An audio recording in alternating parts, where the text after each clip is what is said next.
अगर अहूँ सब चाहे हमर नव नव ऑडियो वीडियो सबसे पहले अहाँ लग पहुँचा तो हमारे चैनल के सब्सक्राइब करूँ, लाइक करूँ, ताकि हम कोनो भी गाना अपलोड करब सबसे पहले अहाँ तक जरूर पहुँचत। डीजे अजित राज, डीजे अजित राज, डीजे अजित राज, डुमरी बाजार।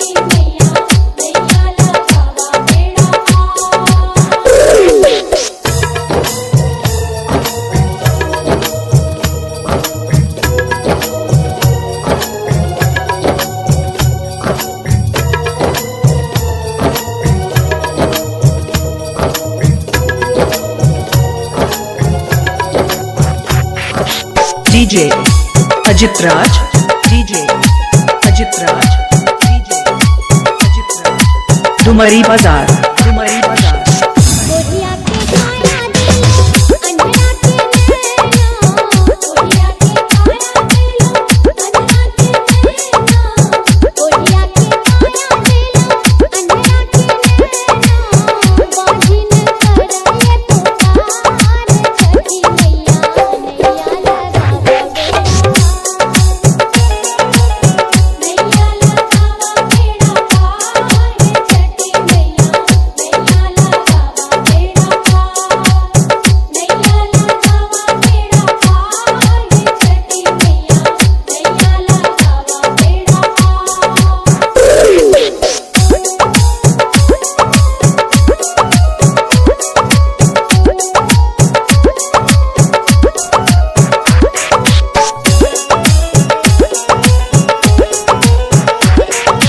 डीजे अजित राज, डीजे अजित राज, डीजे अजित राज, डुमरी बाजार।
डीजे अजित राज, डीजे अजित राज, डीजे अजित राज, डुमरी बाजार।